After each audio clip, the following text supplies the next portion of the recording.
So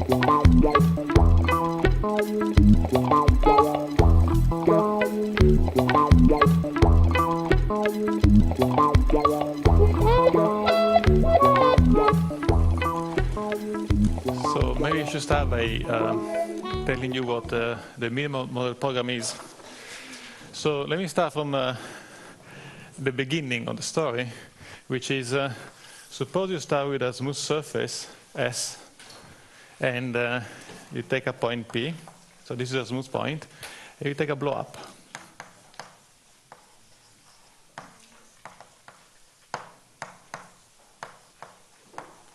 So the blow up will create a new surface, denoted by X, which outside looks just like S, but now the point is being replaced by a curve. It's a curve of tangent direction through P, call it E. So this curve is what is called a -1 curve. So the property is that E is isomorphic to P1, and the self-intersection, which is the degree of the normal bundle, is actually -1. It's probably best to reinterpret this condition using adjunction by saying that the intersection, the degree with respect to the canonical divisor of X of E, that's also equal to -1. So the beginning of the minimal model program comes from a very important observation of Castelnuovo.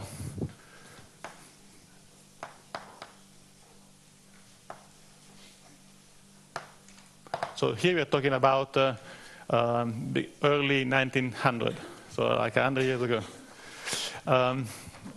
His observation is the fact that actually his theorem is the fact that you can reverse this operation.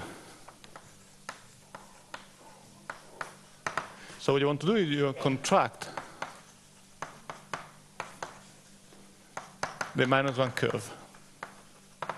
And this gives a contraction, which is a map from X back to S. And of course, I mean, it's trivial, you can have this map because I start from S. But if I started from X with a curve with this property, then it's not a trivial fact, it is this theorem. So the nice thing about this is that you contract a curve, you land onto a smooth surface, which is simpler. So we are simplifying the geometry. I mean, what does it mean? Simple, simpler is many ways of thinking about it. Maybe the first one that comes to mind is that the cohomology of S is simpler, is smaller than the cohomology of X. We contracted a cycle, we lost a piece in the cohomology. So the minimal model program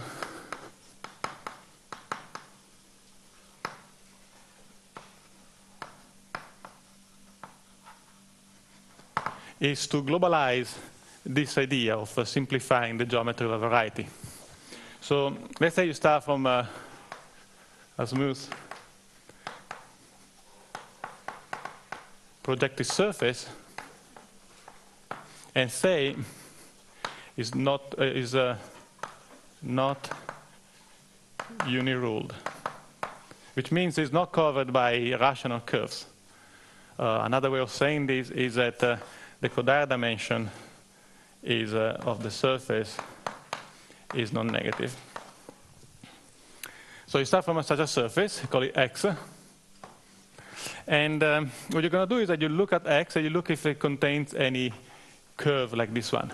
If there is such a curve, then you contract it. And so you get maybe X1, then you contract more, you get X2. And these are contractions of this type. There is something very interesting here. So in principle, there are examples where a surface may have infinitely many rational curves, which are -1 curves. For instance, K-free surfaces satisfy that, or some blow up of P2, if this assumption will satisfy that. But the nice thing is because the cohomology goes down every time, the Betti numbers drop every time, is that this process cannot continue forever. So eventually, you come to one model which has no -1 curves. So let me call this model X min. So this will be the minimal model.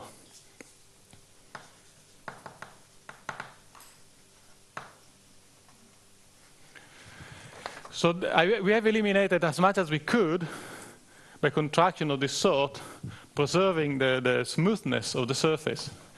So what happened at this level is that kx min is nef. This is followed by adjunction. I will not get into that, but that's the main property. And this is where I'm using the fact that I work with something which is not uni-ruled. I can do one more step here. And here you contract -2 curves. Definition is very similar. We're going to have this number is going to be -2. This number is going to be 0.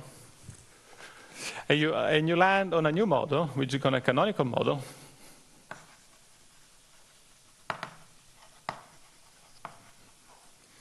And now when you land on a canonical model, the nice thing is that the canonical class is ample.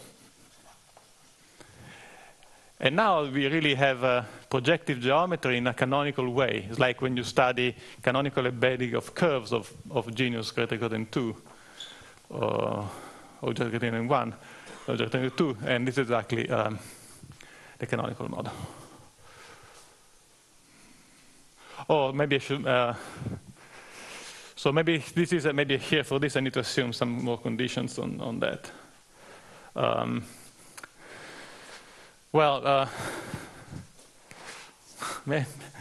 Okay, let me maybe erase this part. So if the codaric dimension is maximal, then I'm contracting -2 curves. If the codaric dimension is intermediate, then I'm not contracting -2 curves. I'm actually getting a fibration, like an elliptic fibration, or maybe just I'm up to a point given by, in the case of a Calaviero, like an abelian surface, for instance. So the question is, how much of this can we actually reproduce in higher dimension? And this is the program that we are talking about. So now in higher dimension.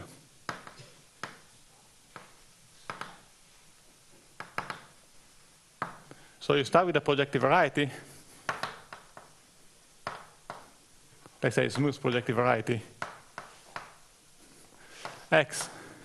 And let's say, again, assume is not uni-ruled.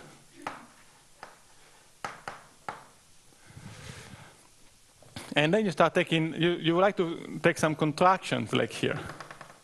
So these are like a birational modification, which is like the blowdown of a curve for a surface. And maybe you take one, and you take another one. You keep going. And the hope is at the end, you land in something which is called the minimal model. Well, again, this should be nef. And then we'd like to take a map which contracts everything which is trivial with respect to the canonical class and land on some new model. The dimension might drop, will not drop in a general case. And this is a canonical model where S canonical is ample. So the question is, what would be these operations? So you try to generalize this construction. Of course, you can try to contract, for instance, on a threefold, you can contract P2s with a normal bundle -1, and that certainly will give you a smooth point. But then you realize that maybe you need to contract a P2 with normal bundle -2, and they give you a singularity. So one need to be a little bit careful about that. But in fact, there is a more serious problem. So the fact that these kind of operations, this will be something called divisorial contractions.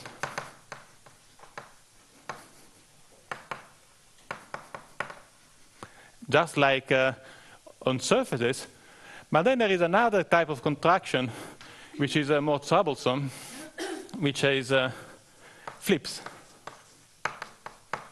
So we need to worry a little bit about flips.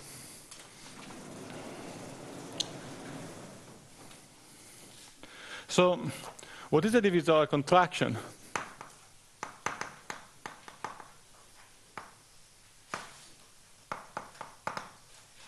a contraction, so the I step will be actually a morphism to the ith plus 1 model.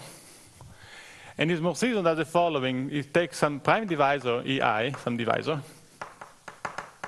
so a codimension 1 set, and contract that to something smaller. So maybe it goes down to some ZI inside here, which has a codimension greater or equal than 2. So these are good. This is the right generalization of the Castelnuovo theorem. I mean, we might run into singularities. We're going to worry about that. But the nice thing about this is that, again, I see some cohomology, some Bethe numbers dropping, because I'm replacing a cycle codimension 1 to a cycle codimension 2. So I'm losing something some Bethe number is dropping.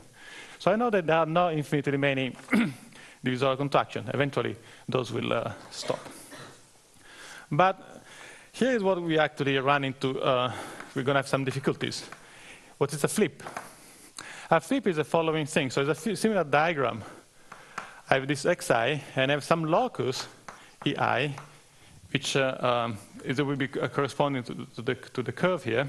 But this ei is high codimension, so it's codimension greater or equal than 2.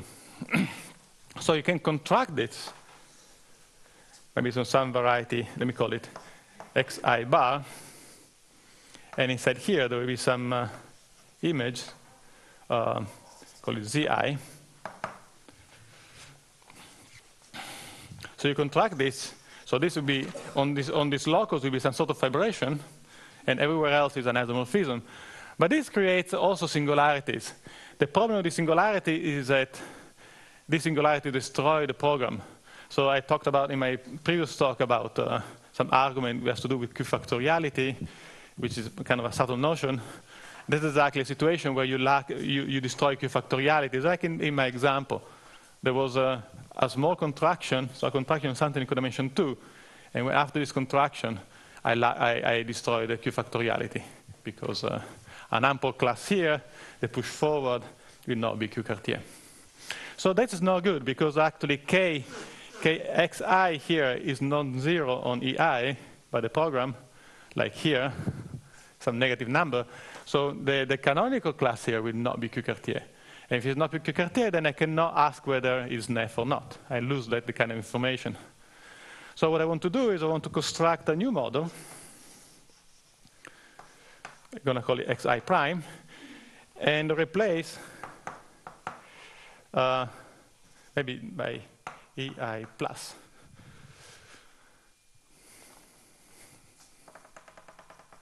And that's the flip. So if you know a little bit of topology, this is something very similar. For instance, when you do the counterexample to Poincare conjecture on homological Poincare conjecture, you take a torus from a sphere, you remove it, you twist it, and you put it back. So I mean, something similar you do here. The only thing you do algebraically, you remove a locus, you give some sort of algebraic twist, and you place it back. Actually, it's not accurate, because they might have different dimensions, but that's the idea. And but this resolves the steps. This resolve maintains the Q factoriality, and then from there I can continue. And in some way I've eliminated this locus. No, it's also codimension 2 or higher. I think that the difference, maybe I should mention, is the canonical class. This is negative with respect to the canonical class. After I flip it, it becomes positive with respect to the canonical class. So I'm making the canonical class more positive. I got rid of some negativity, and then I would like to do this and eliminate all negativity, get something Neff. That's the goal. So what are the key properties?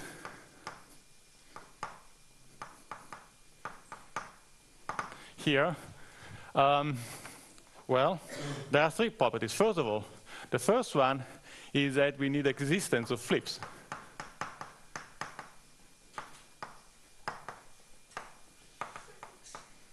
So the point is that a contraction, the next model is just the image of the contraction, so it's given to us.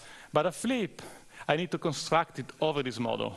So I need to rely somehow, and that's a serious issue. It's been open for many, many years, and finally has been solved in this famous paper by Birka, Cascini, Hakon, McKernan.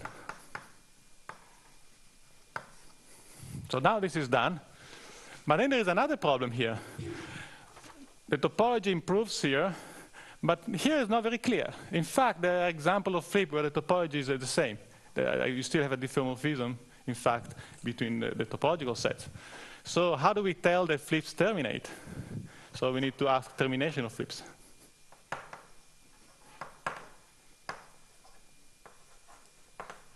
And in principle, I want to stop somewhere, and maybe this will never stop. And then I need a third problem we have not talked much about today, which is I want eventually to construct this canonical model. So I need to construct this map. And that map is not completely obvious that it exists. So that is something that goes by the name of abundance. So this one is done, but these two are wide open. Maybe I should correct myself. This is wide open. I mean, it's known in some very, very special cases. This one is known in a good class of examples, which already leads to a lot of important results, but it's open in general. And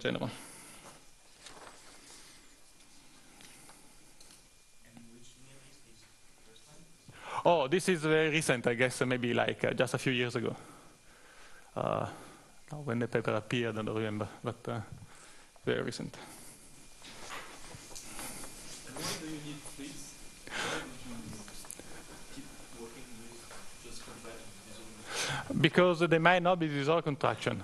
So I'm asking, is a canonical class Neff? Say the answer is no.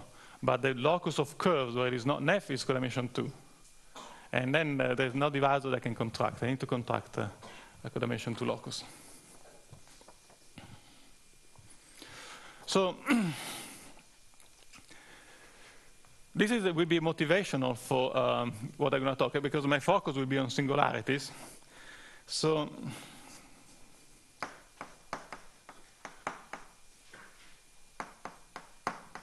for inductive proofs and applications,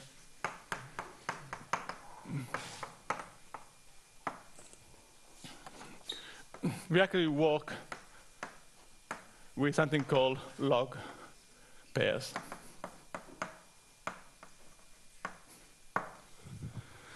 So a log pair is a pair of the following form.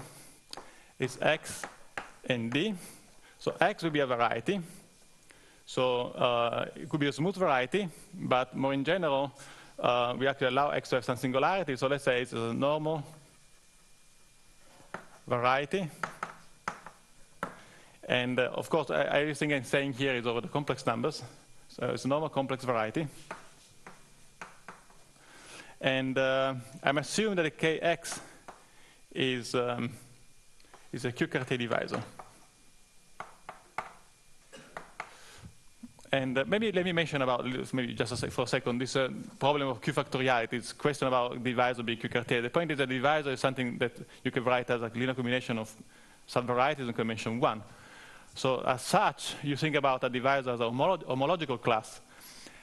I think a divisor as a Cartier divisor is instead thinking about some cohomological class, sort of a Poincaré dual. And cohomology class you can pull back, for instance. And so that's why it's interesting.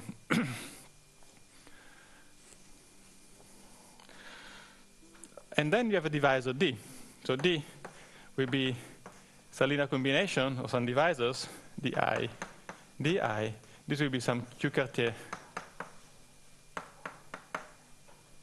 Q divisor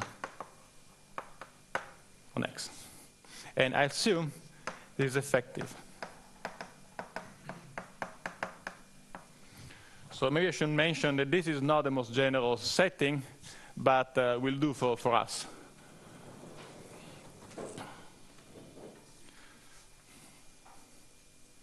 So now, given this, I want to define some notion of singularities. So what I'm going to see is if I suppose I pick a divisor E, so this is a prime divisor inside a model resolution of singularities.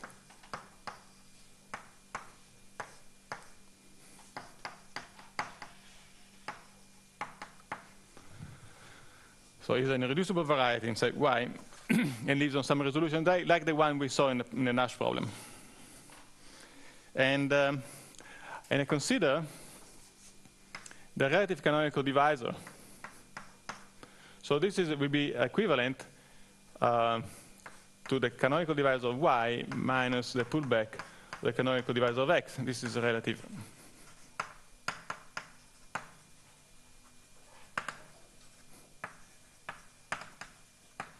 So for instance, if both varieties are smooth, this is just the Jacobian of the map, the one you get by determinant of a Jacobian matrix in some local coordinates. So the one coming in change of variable. So now I want to define this invariant of singularity. It's called log discrepancy.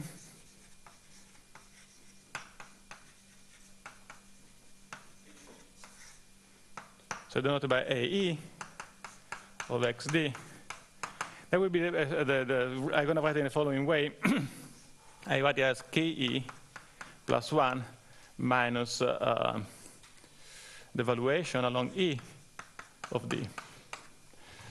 So where KE, maybe KE over X, that's just the coefficient along of E in the relative canonical divisor.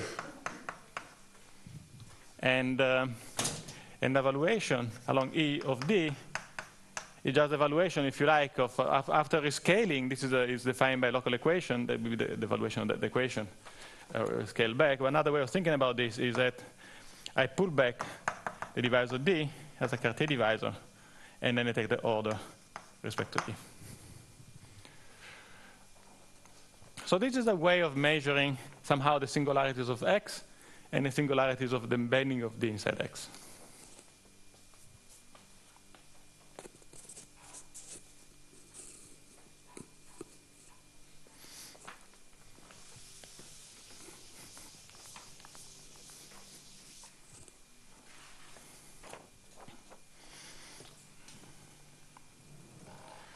So let me make a remark.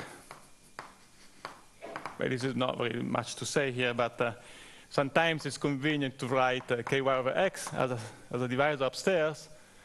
You look at the components, the coefficients on the components, and then you write the pullback of D in the same way, some bi ei, and then you see that the discrepancy along a divisor ei of xd is just this ki plus 1 minus bi.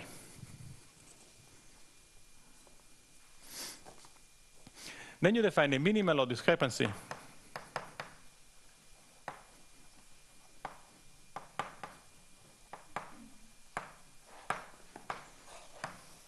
of this pair, say along some variety t inside X.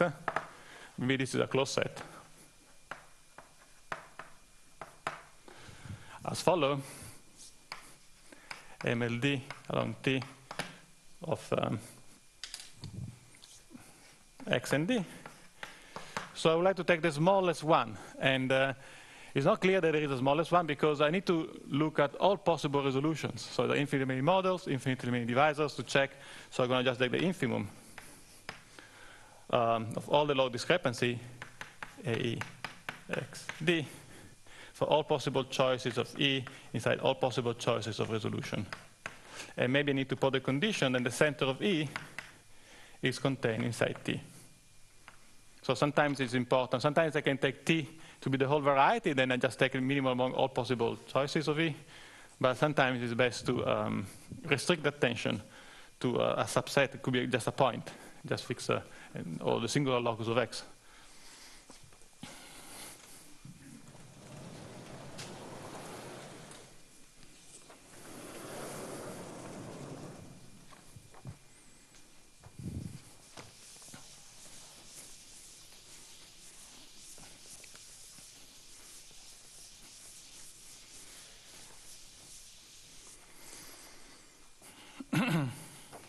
So let's see some examples.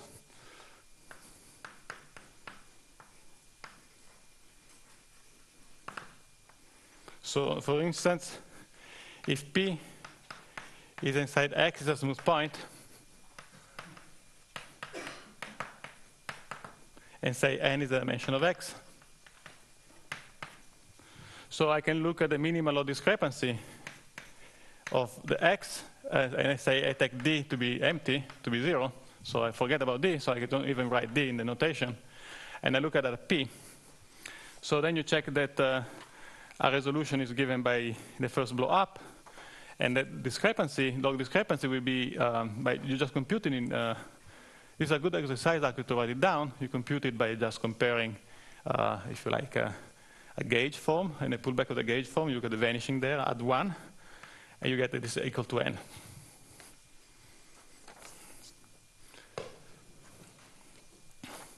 Maybe a slightly more general example is the following. Suppose that X is a cone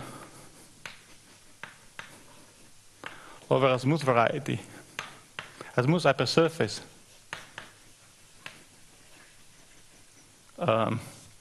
Y inside Pn. So X lives inside An plus 1. So it's an n-dimensional variety. Let's say of degree D. So for instance, if this 1, of course, is a smooth, X is smooth, but if degree 2, then it will be a double point, and so on. And since it looks something like this is Y, and this is X, and you look at the vertex, the minimal of discrepancy at the vertex of X, that will be En plus 1 minus D.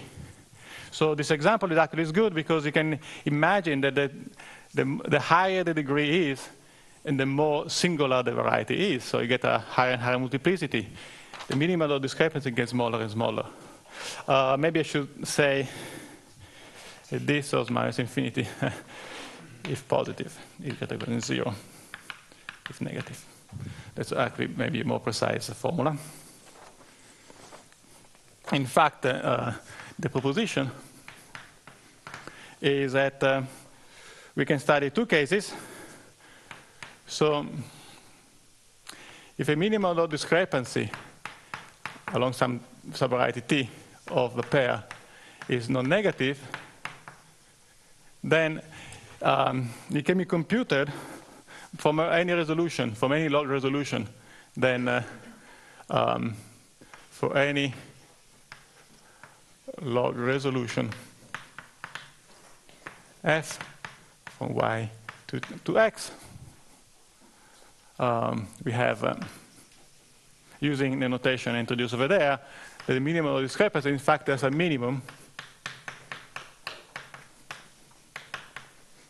for all the i's appearing in the expression of these numbers, ki plus 1 minus bi. So in particular, it's a rational number and is easy to compute.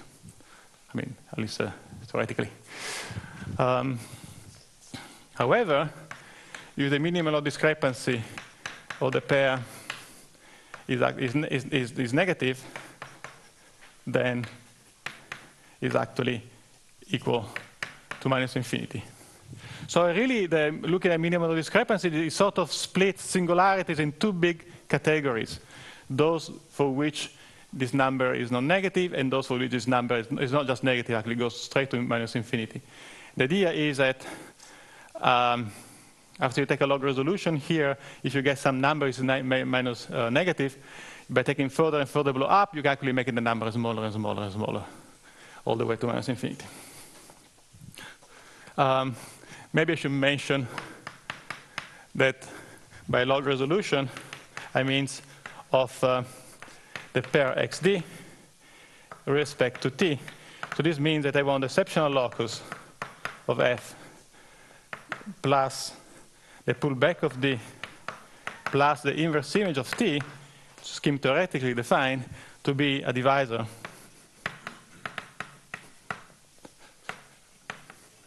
with simple normal crossing. So the equations are locally monomial. This is really a very useful property.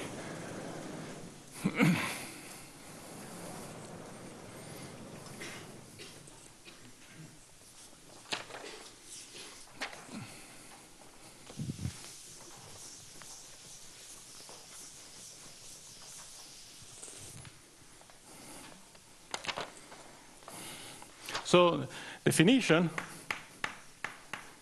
is that xd has log terminal, respectively log canonical,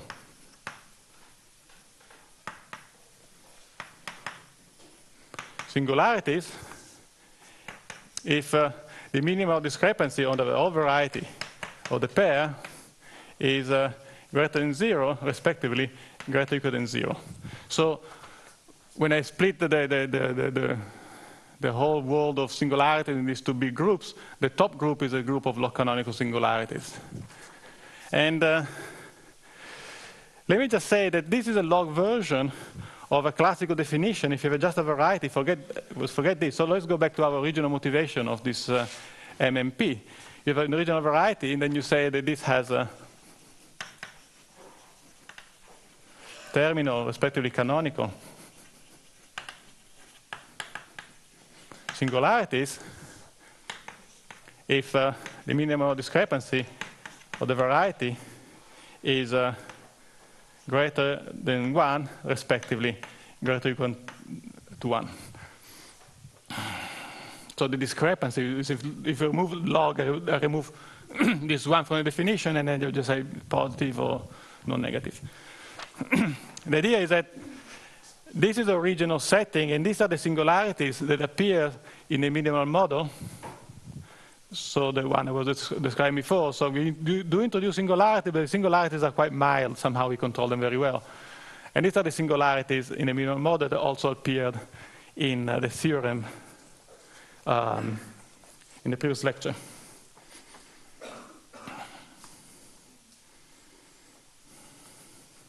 So there is a related invariant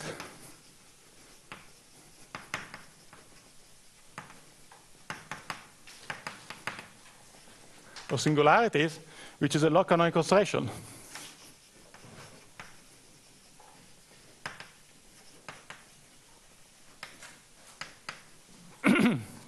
Also known as the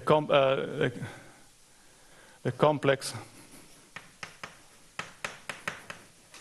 singularity exponent.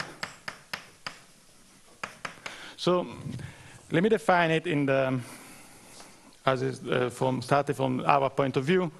So log canonical threshold of a pair is to be defined as sup of all possible t's such that x plus td is log canonical. So in here I'm assuming two things. I'm assuming that x is log canonical, and I'm assuming also that d is positive. I always assume that d is positive. This is actually important for many reasons.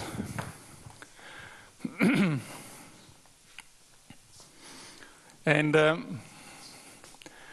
so if you undo the definition of being log canonical, when I put the parameter t for using the law discrepancies, you see immediately that the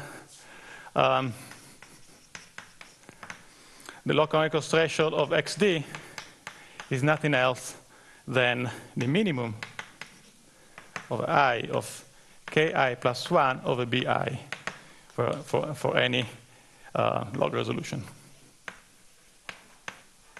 F. So it also is a rational number. You know,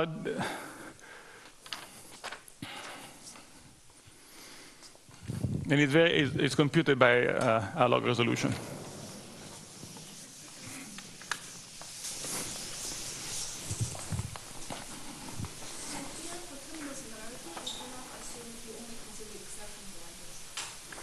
Well, I'm assuming that x is normal and I'm not taking any boundary. So that's why I simplified my setting.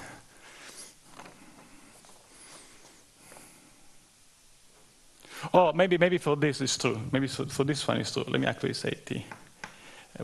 For any t of codimension. That's actually a good point. Thank you.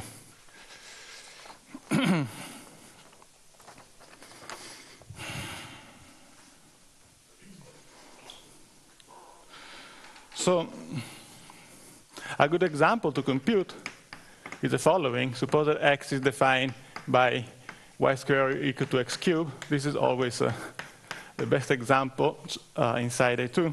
No, sorry, D defined by this. And then you see the local threshold of A2D is equal to 5, 6. How do you check something like that? So the idea is that you need to construct a resolution of singularities. You start from D. Well, this is not normal crossing, so I need to blow up one time and introduce a divisor E1. And now the proper transform will be smooth. But I need to worry about the union with the exception divisor. This is still not transversal. So I need to blow up a second time, introduce a new divisor, E2. Now, E1 and the curve now intersect transversally, but altogether is still not simple normal crossing because the 3 pass through a point. So I need to blow up a third time, introduce a third divisor, E3, and now the picture looks something like this. I separate everything, simple normal crossing, so monomially, given by the monomials locally. And then you just compute that ky over x is, well, when you blow up one time, you're going to get E1. When you blow up a second time, you're going to get one coefficient here from the blow up plus the coefficient from here, so you get 2E2. And then the third one, you need to add everything up. You're going to check that you're going to get 4E3. You look at the pullback of D. Well, because this is order 2, so you're going to get twice E1, vanishing. Maybe just say I get D tilde plus 2E1. Then this is a multiplicity 2 along here, multiplicity 1 along here. When I blow up, I'm going to get a 3 times E2. And the last one, by similar argument, is 6 times E3. So I see that the minimum here is given by by this index. So it's going to be 4 plus 1 divided by 6. So this is a computation that everybody has to see when you define the local concentration.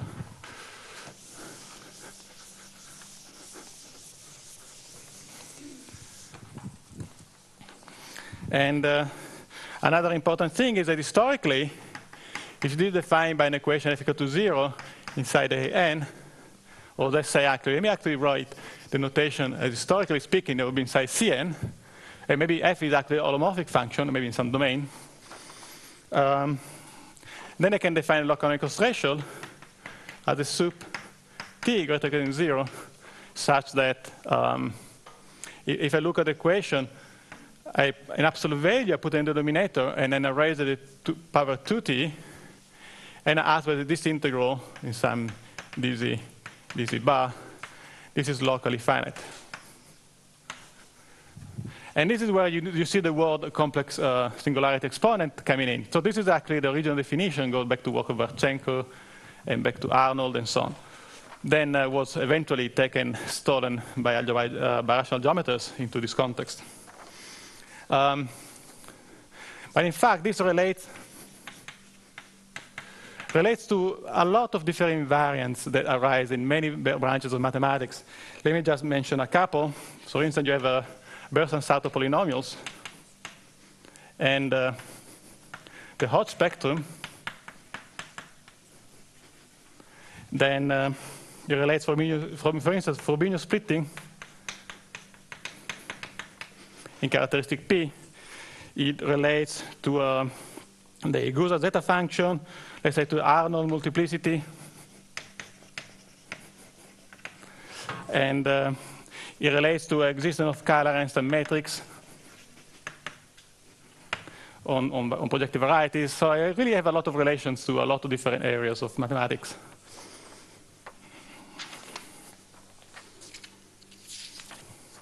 But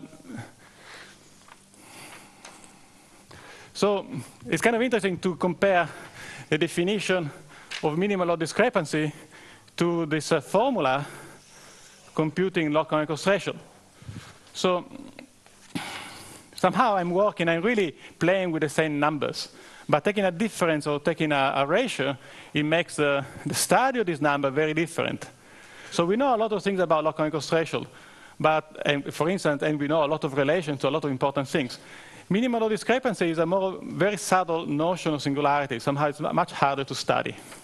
But let me give you some important conjectures on MLDs, minimal loss discrepancies.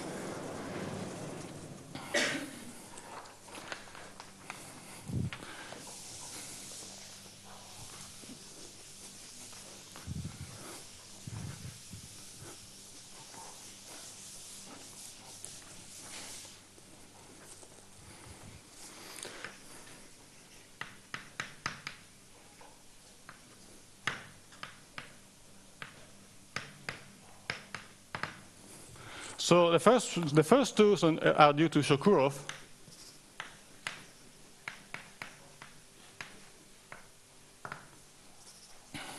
So the first one I would call it semi-continuity.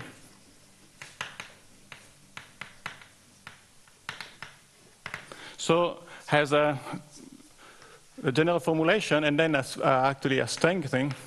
So I look at a variety X. I look at, by XC, I mean just focus on the close point. This actually is relevant. So just look at a variety in the classical sense, you know, with the close points. And I look at a function. It goes to, say, minus infinity, infinity, given by, take a point P and map it to the minimal of discrepancy at P of XD. And I stress that D here is effective. So the conjecture is that this is semi-continuous.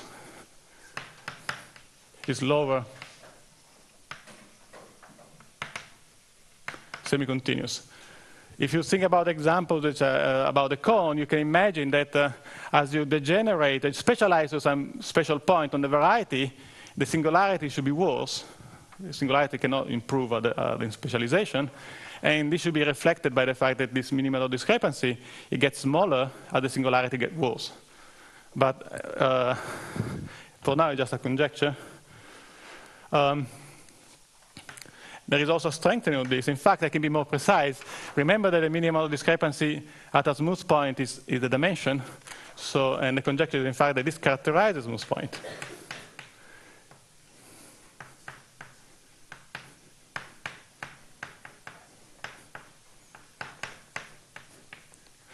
So the minimal discrepancy is equal to dimension if and only if the point is actually a smooth point.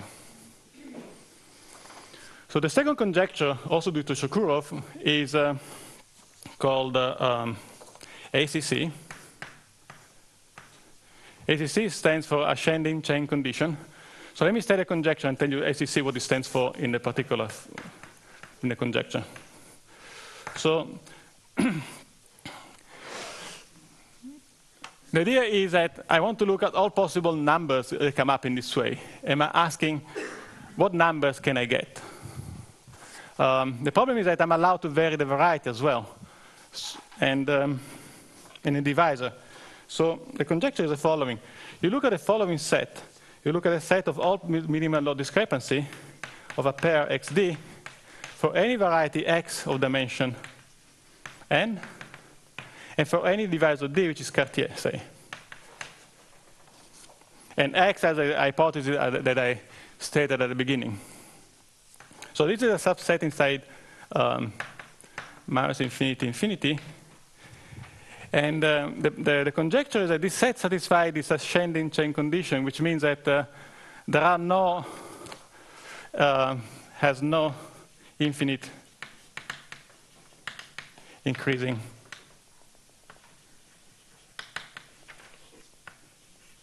sequences. Okay, so if I flip it around, for instance, I would just say that a set satisfies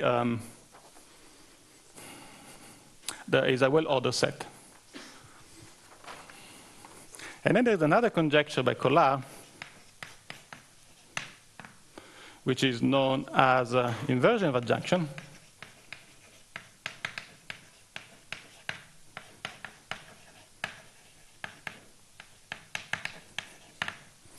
Which says the following thing. So suppose that I have the S inside X to be a Cartier divisor, a normal Cartier divisor.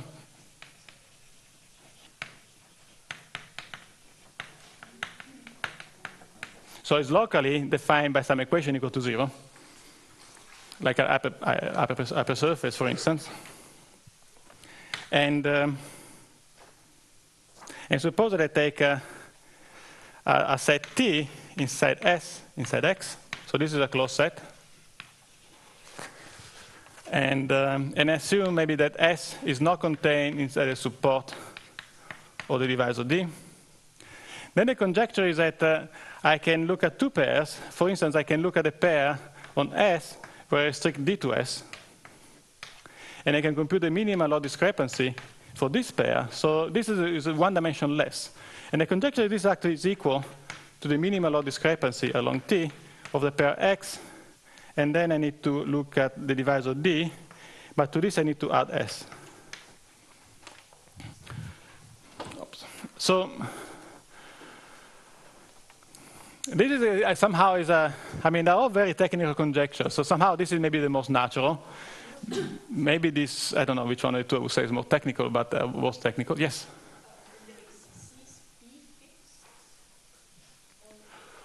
Oh, sorry, I forgot to take rid of, no.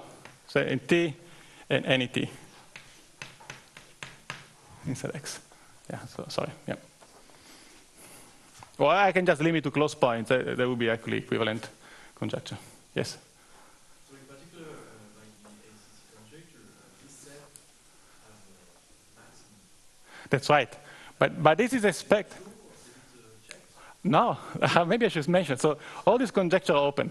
Yeah, having a maximum is a particular case of the semi-continuity, because we expect it to maximize at the encoded dimension in those smooth points. But that's why it's fixed n. But it's not even known that fixed n, this set is bounded above. And somebody in symplectic geometry was telling me that that would have a very strong implication on some question that I don't remember now. So even the most basic question, is it bounded above, is actually open.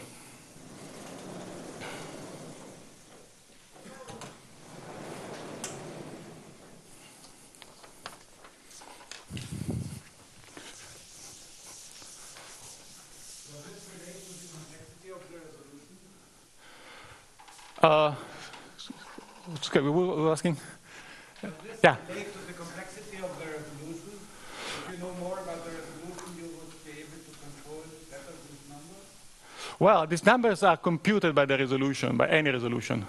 So the problem is that these kind of questions, you have little control on resolution. But in fact, there is some, I will explain actually how the last question relates to resolution. So it will be actually part of the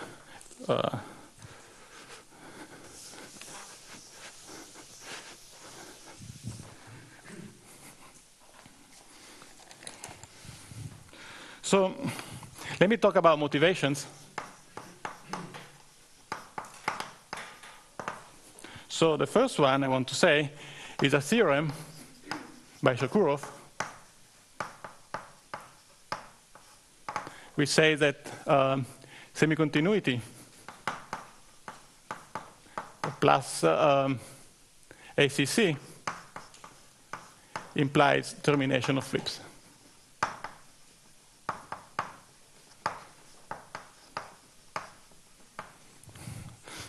The rough idea is that you have this chain of flips. Suppose there is an infinite chain of flips, and you want to say that's not possible. So what you like to say is that after finding many flips, when you maybe focus attention somewhere on the variety where you're flipping things, at a certain point the singularity there improve.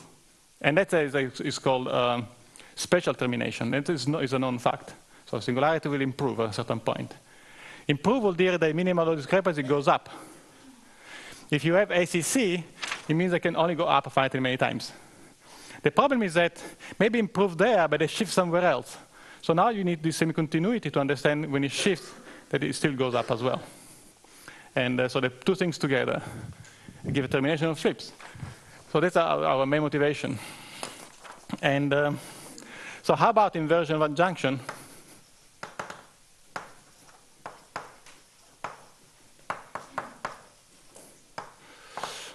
Well, inversion of adjunction has a various way of being important. Doesn't really have an application like this, at least in special cases it does, but what I would say that this is a key property for induction argument.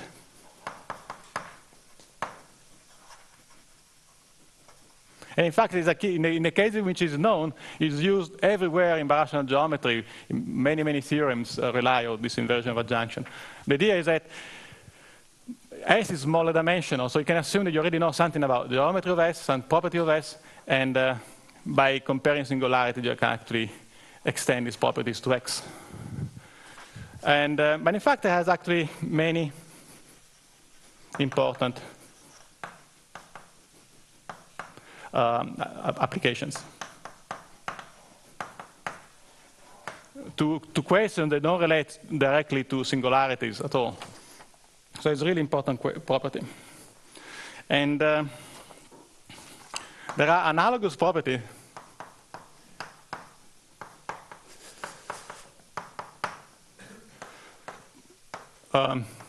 for the log canonical threshold are actually known. The difficult one being ACC, which is actually a very recent result of Hakon, McKernan, and Xu. Maybe I should say this. Most importantly, ACC for log canonical threshold is a theorem of Hakon, McKernan, and Xu. Semi-continuity is almost very, very easy, although it was a theorem of Archenko, but now it's completely clear. Inversion of adjunction for log canonical threshold, that's followed by theorems of collapse, by vanishing theorems essentially. So this actually is quite, it's not too deep.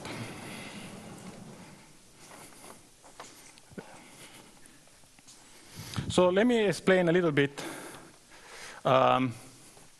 about inversion of adjunction. So I'm going to focus now on inversion of adjunction, and in the last 5 minutes, I tell a few words about how to think about this problem. So I focus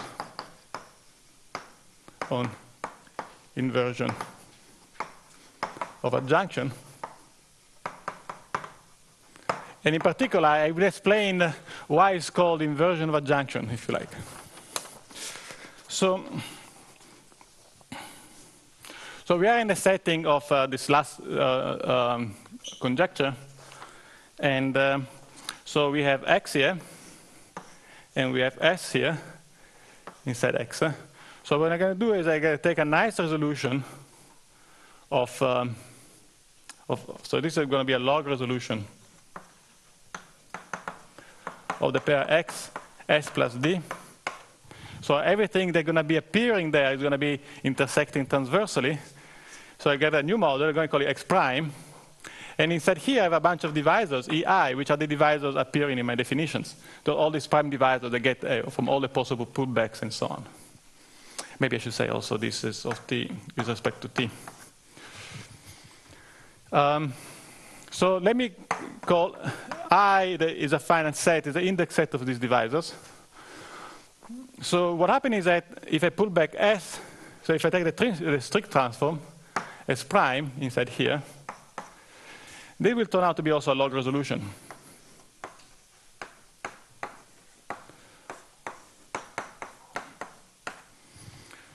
And this will come up with a bunch of divisors, which are interesting from this point of view. I use the same I, but now the index set is going to be different. And these are the prime divisors inside S prime. So now the point is now to understand that this minimal discrepancy that I have to compare, I just, well, let me maybe assume it's easy to see that if it's a negative, I can argue easily. So let's assume they're just positive, so I just need to focus on these divisors, say, and see how to compute them from these resolutions. So the first remark I want to make is to understand how the divisor EI compare to divisor FI.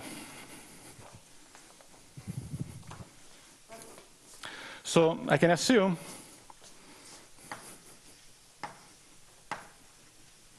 that if I look at some EI and I restrict it to S prime, that's, let me actually, sorry, oh, that's fine. That's going to be one or two. It's going to be some Fi. So this is if I is inside J, or it's going to be empty. And this is if I is in I, but it's not in J. So here I can actually assume that J is a subset of I. So what is the picture? The picture is the following, is that when I look at the resolution, this is x prime. So when I blow up S, maybe right, this is S, maybe T somewhere here. I don't care too much about T in this in my argument. So I blow up S. So I will introduce a bunch of divisors here. These are the Fi's, and this is S prime. And some of this divisor, which actually come up from divisors EI inside X. But maybe there are some other divisors which are just sort of disjoint. I don't see them from S prime. S prime is this piece here. They come from here. And the other one are exception divisors over X. Sorry? Yes? May have been the two EIs are the same position. Yeah, so maybe let's, I try to simplify a little bit. Yeah, so it could be that the one EI intersect and give you two components. And that might be, maybe if I blow up further, I have to think about that, but maybe not. So let me just say, let's assume for that, for simplicity. Otherwise, I need to complicate my indexes.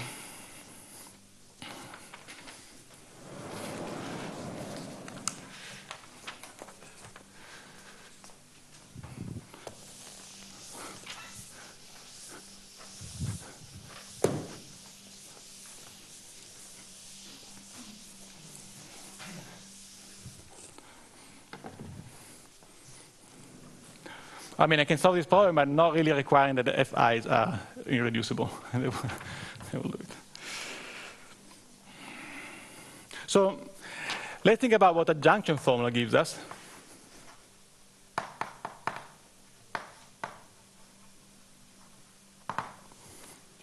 So what I have is that if I look at Kx plus S and I restrict to S, this is equal to Ks. So the canonical class on S, somehow this comes from the normal bundle, and this comes from the tangent space of X.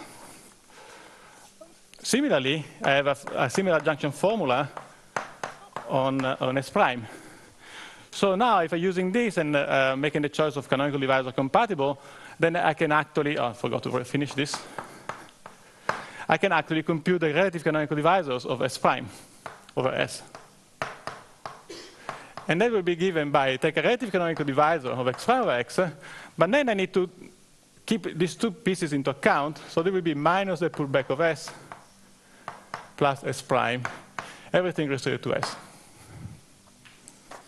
So what you see this is that for every Fi, so meaning I inside J, the dot discrepancy along Fi of S d restricted to S, that's equal to the dot discrepancy of EI for the same I of X dx, X S plus D.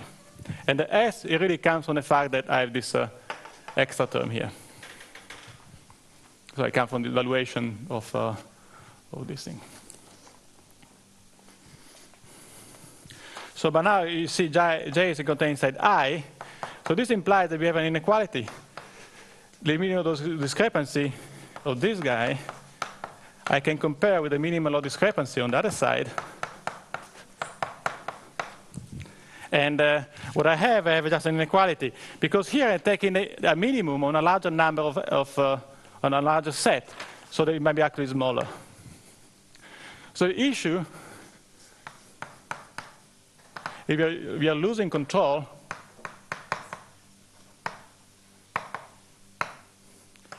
of those divisors, EI, that are disjoint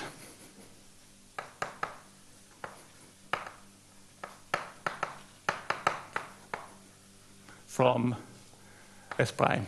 So for instance, if I look at this divisor here, this is disjoint from S prime, so any kind of information I have here in terms of singularities, dot discrepancy, and so on, will not tell me anything immediately about S prime. And what I'm going to do tomorrow is to show that you can actually use arc spaces somehow to bring these two sets together and compare them directly. And that will explain tomorrow.